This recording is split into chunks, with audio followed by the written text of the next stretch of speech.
everybody. It's a Monday edition, a Halloween edition. I don't like Halloween. I'll be honest with you. I'm not dressing up. I'm not dressing up for this podcast. I'm not dressing up for the TV show today. I'm not dressing up for the post-game show today. I'm not none of this nonsense. I'm a freaking adult. I'm not wearing a costume, for crying out loud. We got serious business to discuss. So stop messing around. A lot to get to today. The Cavs, it's been a great weekend. On Friday, I did my podcast about we had 4 big games coming up, right? Cavs on Friday, Buckeyes Saturday, Cavs on Sunday, and Browns on Monday. Well, 3 of those games are over, and they all went our way. Great weekend for the Cavaliers.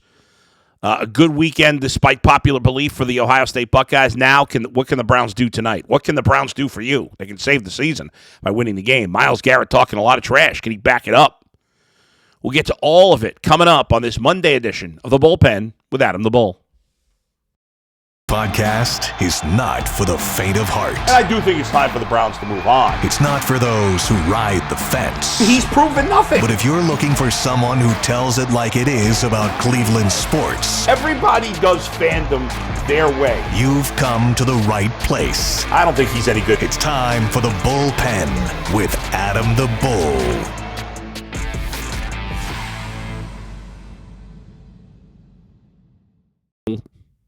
Bow, bow, bow, bow, bow. Obsessed with that music. I don't know what it is. All right. Browns Bengals tonight, Monday Night Football. It is 8:53 a.m. when I am beginning this recording on Monday. So the game starts in less than 12 hours. We'll get to that later in the podcast, but let's go back. Baby, get back. No, you don't want me to sing. All right, let's get back to this weekend, and I'm going to go over what the Cavaliers did. First of all, great weekend for the Cavs, and they've improved to 5-1 on the season, beating the Celtics on the road Friday night, and then the Knicks with a great fourth quarter. And it was great play down the stretch, something that was a problem last year. And again, it's so early, you don't want to make too much of it. I think people are getting a little carried away. Stop having MVP conversations and playoff conversations. It's way too early. That's our fault. It's the sports radio, sports TV world of having something to talk about. But we don't want to get carried away. But Cavs off to a tremendous start, and it's very exciting. They're tied with the Trailblazers and the Phoenix Suns for the second best record in the NBA in about, we're 2 weeks in, roughly, almost 2 weeks in.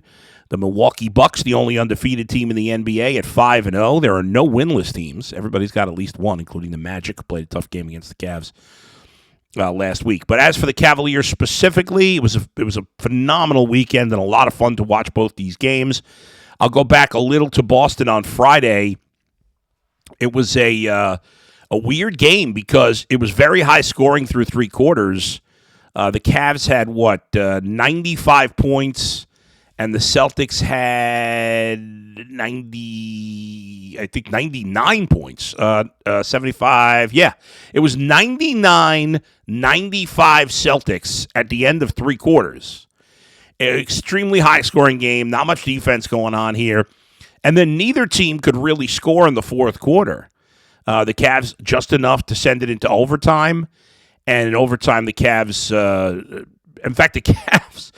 scored 19 points in the fourth quarter and 18 points in the 5-minute overtime. But the Cavs, who gave up 75 points in the first half of this game. I mean, think about it. At half, the Cavs were down 75-62. So they're down 13 at the half. They cut 9 off the lead in the third quarter, but still a high-scoring third quarter, at least for the Cavs. But the Cavs, in the first 24 minutes, gave up 75 points to Boston. And in the final 29 minutes, including the overtime, the Celtics scored just 48 points. That's fantastic. They really picked it up there in the second half in overtime, and kind of something similar happened, except yesterday's game didn't go to overtime. But as for the Friday game, we all know that you had the huge performances by both Karis LeVert and Donovan Mitchell. Donovan Mitchell, it's become quite routine to see Donovan Mitchell score over 30 points, but to see 2 guys score over 40 points as Donovan Mitchell and Karis LeVert combined to go 27 of 46 from the field and 11 of 17 from 3 and 17 of 18 from the line. Those two guys did it all. Mobley had a good game, his first double-double going 19 and 10 that game. And then, of course, the Cavs come back last night. I want to spend more time on this game. This was really fun. It was a fun day for me. Just watching random football because there was not a game I had to watch or whatever. For a lot of you, probably felt the same way. I was watching Red Zone for most of the day. Occasionally, I'd go to some of the other games, but I was watching football from. I didn't watch the 9:30 a.m. game. I thought it'd be bad, and I was busy in the morning. But from 1 to 6, really about 6:15, I put on the Cavs game a few minutes into the first quarter, and I was watching football, and then got to watch this great game last night, and it wasn't looking good. The Cavs in the third quarter had a really bad quarter. It was one of the worst quarters of the year, the fourth quarter in game 1.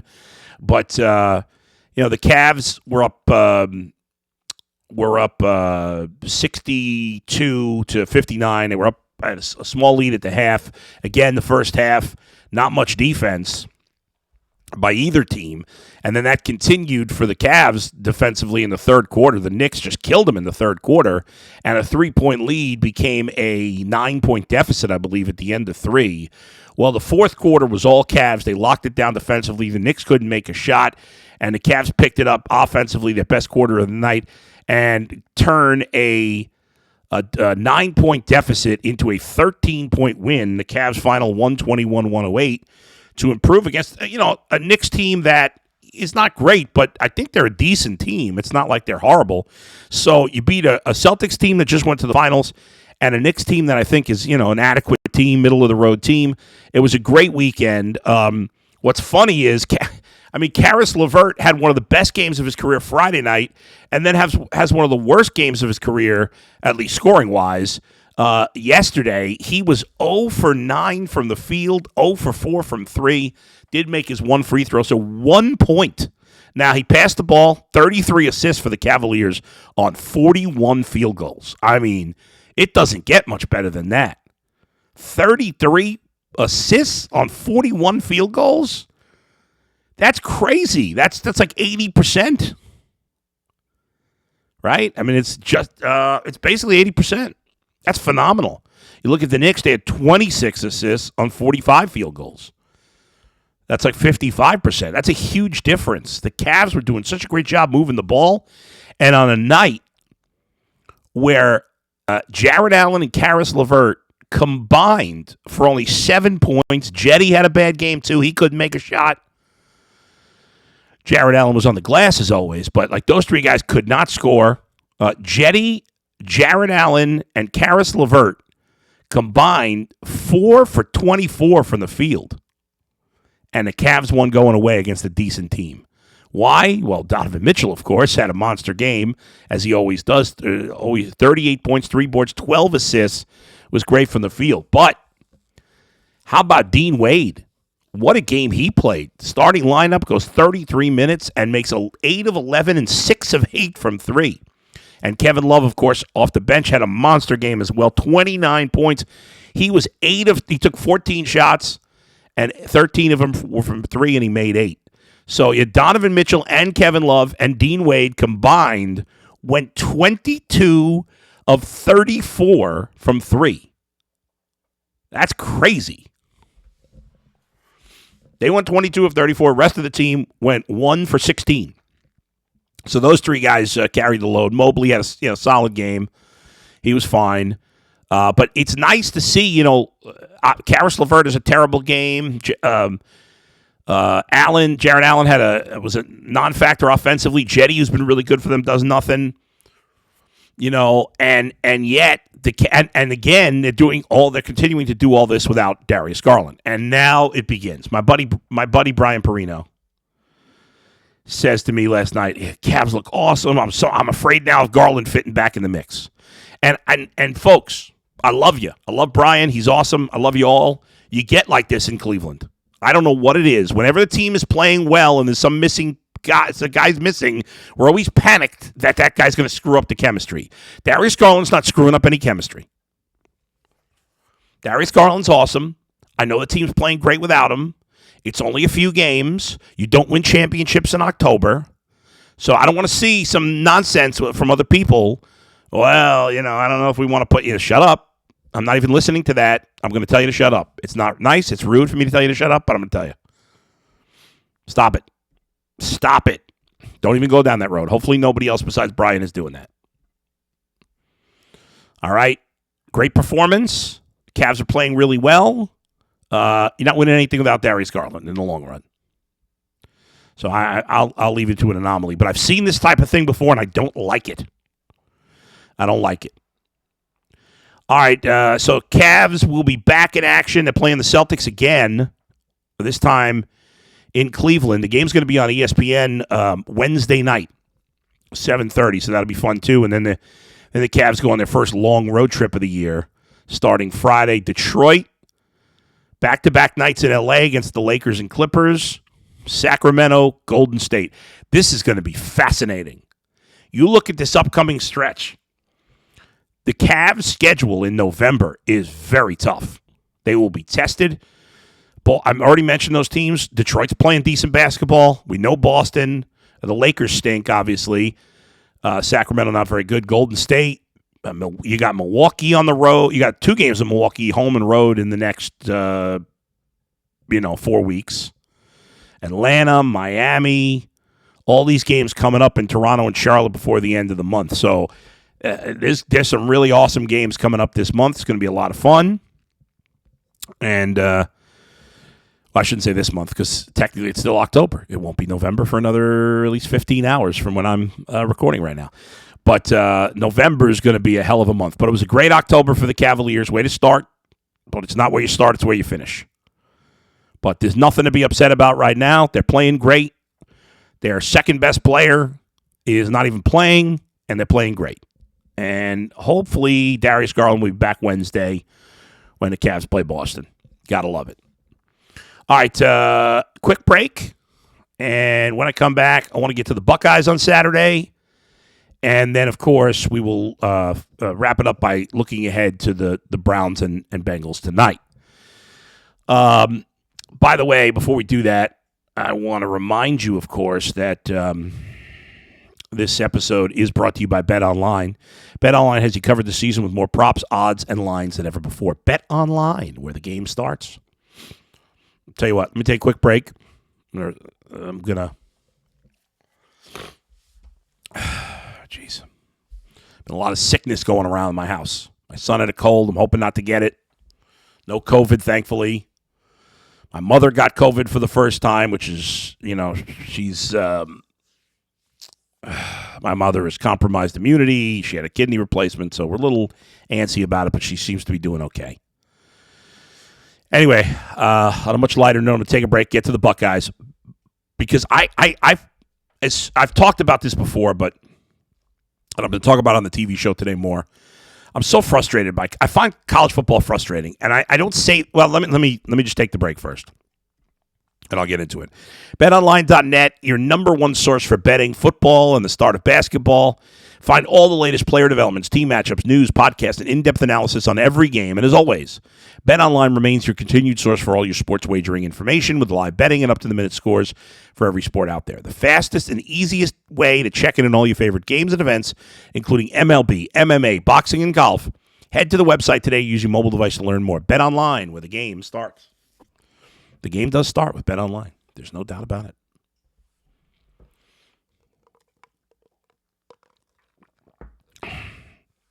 Okay. So this weekend, the Ohio State Buckeyes improved to 8-0. And it wasn't pretty early, right? They didn't dominate as maybe some expected for most of the game, as most people probably expected. But in the end, they beat Penn State 44-31. They dominated the final 10 minutes of the game.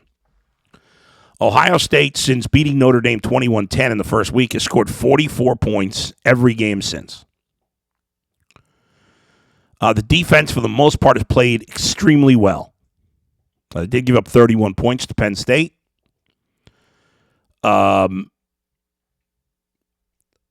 They had an outstanding performance, and I'm going to screw up his name. I've heard it 50 times, and I'm going to screw up his name, and I apologize. JT Tumalau. I'm screwing it up. Why can't I remember how to pronounce this guy's name? It's really obnoxious on my part. I apologize. This guy, oh my God, what a game he played. He was just all over the place. He did everything. He was sensational. Now, Penn State, had their moments in this game, but ultimately Ohio State wore them down when it mattered the most. And that's what they do all the time. Now, I understand that if you play in the national championship, well, forget even the national championship. You got to play Michigan, who looks like obviously a really good team at Thanksgiving time. The Buckeyes have 3 cupcakes the next 3 weeks. There's no way they're going to lose any of those games. They're going to be 11-0 going into the Michigan game.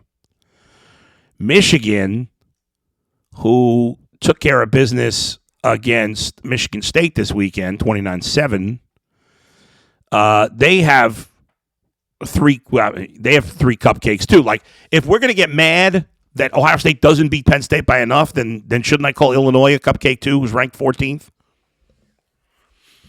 This drives me crazy about college football, okay? Every game's a freaking blowout. Most of them are a blowout. If you don't win by every week at halftime, Ohio State fans are whining about this is a problem, and that is a problem, and this is a problem. And then they go on and win every time. And usually win by a ton of points. Always win, or almost always win by double digits. And they've won every single game by double digits. For all the complaining from Ohio State fans, the games are never close in the end. Not even this Penn State game. When it mattered, Ohio State takes care of business. They've won every game by double digits this year, and that's not good enough. Because the college football regular season sucks. Only a few teams are any good. I mean, Penn State's the number 13 team in the country. They're at home. They're supposedly really good, and yet beating them by 13 is not enough. It's not enough. This is the only sport where this happens. Can you imagine if the Chiefs, like last night. Okay, here's a good example. Last night, the Bills beat the Packers by 10 points. It was a 17-point game till the fourth quarter, and they win by 10 points. Anybody complaining in Buffalo that they didn't win by enough over a mediocre Packers team? That's crazy. It's crazy. And this just doesn't happen in the NBA. It doesn't happen in the NFL. It doesn't happen in college basketball. It doesn't happen in college baseball. It doesn't happen in baseball. It doesn't happen in hockey. It happens only in college football. There are only 10 games a year that are supposed to be close, right? I jokingly said, but it's not, that I have a better chance of winning the Powerball lottery than Northwestern does of beating Ohio State this weekend. That game's a joke. Why would anybody watch that game? I guess there's something about being a college football fan that you enjoy watching your team win by 60 points. To me, that's boring. Why would I sit and watch a game where my team's favored by 35 on the road? That never happens. There's never a game in these other sports that, in college basketball, all right, there are some games where one team's got almost no chance of winning. But when but you talk about any top 40, 50 team plays any top 5 team, there's a chance they could win, a reasonable chance. That almost never happens in college football. In fact, 99% of the time, those games are completely one-sided in college football. And so I find it boring. And then even more annoying is that the fans complain about Ohio State's 8-0. They've crushed every opponent.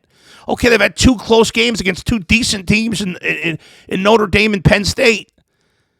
In the end, they took care of business. The fact that this sport is played for how good you look is absurd. It's always been absurd, and I never got it. And I see people on Twitter, why is Tennessee and Ohio State tied for second on the AP poll? Who gives a crap? Who gives a crap? If Ohio State beats Michigan, they're going to the college football playoff. If they don't, they're probably not. So what's the difference with? Does it matter if they're ranked first, second, third, or fourth at the moment? If it does matter, that's even stupider.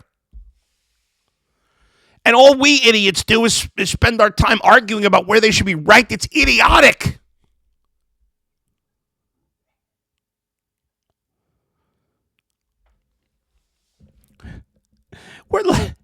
We're picking teams to go to the playoffs based on a collection of people who don't know squat. Not any more than anybody else. If Ohio State loses a game, if they lose to Michigan again, then come complain to me. If not, shut the hell up. I don't want to hear about that they only beat Penn State by 13 and that it was too close for comfort. Isn't that how it's supposed to be? Doesn't that make sports exciting? I know when I watch a TV show and there's drama and intensity and it makes you nervous, that's great. I don't want to watch a college football game where my team wins by 40 every week. Yeah, it's nice to have it once in a while where there's a blowout, you don't have to sweat it out. But if you're winning every week by 30, 40 points, the games are never in doubt, that sucks. That's not fun. It's not for me. Don't you want to have to earn things? To me, that's boring as crap. And that's why I can't stand college football. They say it's the only sport where the regular season matters. I say it's the only sport where the regular season doesn't matter. Doesn't matter for most of the teams in college football. It really doesn't. Liberty University is 7-1. They can go 11-1. They have no chance to go to the playoffs. None.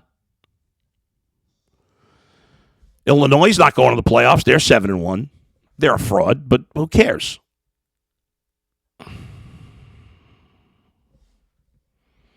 I don't know, man. Just college football does nothing for me. I know people love it. Go into a big university. Maybe if I had, I'd feel differently. I went to an Ohio State game years ago. The tailgate was great. It's a fun atmosphere. And it was 28-3 or whatever by the second quarter. I was looking to go home. Who cares? I don't want to sit there and watch that nonsense. All right, quick break, and then wrap it up with Browns Bengals tonight, Monday Night Football. Next.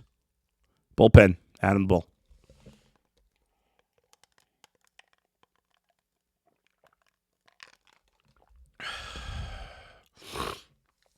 All right. Tonight's the night. I feel like we've been talking about this game for 2 weeks. Line hasn't changed. Bengals favored by 3. The latest injury news is that Jamar Chase obviously not playing for the Bengals. David Njoku, Denzel Ward, Wyatt Teller, all out for the Browns. Haven't seen an update yet on JOK. I know he had missed practice time. Not sure what his status is for the game. I'm sure we'll find out today. But if he's going to be back. So we'll see. I know he hasn't played great. I do think it would help the Browns to have him. I think you'd still rather have him than not, even though he hasn't really played great so far this year. We've talked a lot about must-wins this year, and I'm not a big must-win guy early in the season. And as we've talked on our show, we've talked about a must-win for the Browns, I think 5 weeks in a row. And I guess they weren't must-wins, otherwise the next week wouldn't be a must-win. But to me, if the Browns have any realistic chance of making the playoffs, and I think I've made it clear all season, I don't think the Browns are going to the playoffs. But if they have a realistic chance of, if you want to give them any reasonable chance of making the playoffs, they do have to win tonight. You lose, especially with the Ravens winning on Thursday. If the Browns lose tonight, they will be 2-6. The Bengals and Ravens will both be 5-3. So the Browns will be 3 games behind those teams and not have a tiebreaker against either. As of this morning, the Browns are the 13 seed in the AFC at 2-5. If they win, if the Browns lose, they will. I'm not sure. They'll either still be the 13th seed or maybe drop to the 14th seed. I'm not sure if they have a tiebreaker with Jacksonville. In fact, I think they do not. So I think they would drop to the 14th seed. And there would be 7 teams in the AFC that already have 5 wins, because the Bengals have become the 7th with 5 wins if they win tonight. Now, if the Browns win, it's a different story. Now they're 3-5. Now they're only a game and a half out of the 7th seed in the AFC. Now they're still lacking on some tiebreakers, and they would have losses to teams ahead of them, including the Chargers, the Patriots, the Jets, the Ravens, and it's still a tough schedule. But if you want any kind of chance at all, you got to win and stay in the mix. Tonight they lose. They're 2-6. You're going to have to win at least 10 games to make the playoffs. So you'd have to go 8-1 the rest of the way. We know that's not happening. The odds they're going to go, I mean, even at this point at 2-5, the Browns have to probably go 8-2 to make the playoffs. Probably. I guess it's possible they could go 7-3. Even that's not likely the way they've played. But if you lose tonight, now you got to go at least 7-2 and probably 8-1 to make the playoffs, and that's just impossible to believe. Again, they're behind the 8 ball big time. Their chances of making the playoffs, once Deshaun Watson got suspended for 11 games, were very slim. But if you want to keep any remaining small hopes, you got to win this game tonight. Of course, they can do it. Obviously, a lot of things are pointing to the Bengals winning this game tonight. They're playing much better. However, they haven't played without Jamar Chase. They have, since Jamar Chase has come into the league, the Bengals have not played without Jamar Chase. So it'll be interesting to see how Burrow adjusts. Now, the Bengals still have good receivers. T. Higgins is a top 25 receiver in the NFL, maybe top 20, maybe even top 15. And Tyler Boyd is clearly a good enough, those guys moving up from 2-1 and 3-2 are capable. They're good players. It does weaken their depth. Obviously, they don't have a legit, they're behind those 3 guys. They don't have anybody that's any good. So they're weak at the 3 spot, but they have a solid pass-catching tight end. I think they'll run the ball more than they have in the past. They haven't effectively run the ball, but obviously the Browns haven't effectively stopped the run. So that'll be interesting to see. But the Bengals will score their points in this game most likely. The Browns have had some good luck turning over the Bengals recently. But this is only – now, Joe Burrow 0-3 against the Browns. However, his rookie year, the Bengals were a bad team, and he was a rookie. But last year's win was legit. Baker played well in that game, and Burrow had Denzel Ward had the pick 6, but Denzel Ward's not playing. So the Bengals' best receiver's out. The Browns' best corner is out, even though he hasn't lived up to it, at least in Denzel Ward's case. Couple of quickies from around the NFL. I am going to take the Bengals. I do think they're going to win. I think it's going to be like a 31-20 game in this one. Real quick, around the NFL, just some things of note from yesterday. Like I said, I didn't watch that early morning game. Falcons-Panthers was a wild game. That P.J. Walker's done a pretty nice job for Carolina. I mean, it's amazing that Baker Mayfield went from the playoffs to a terrible season in Cleveland, to traded to the Panthers, and now benched. Now, he did initially go to the bench because of an injury, but now he's just benched. P.J. Walker has taken the starting job from him. Cowboys were impressive. My man Tyvis, Tony Pollard, is the man in Dallas. He is much better than Zeke Elliott at this point. Nice win for the Dolphins against the joke of the Lions.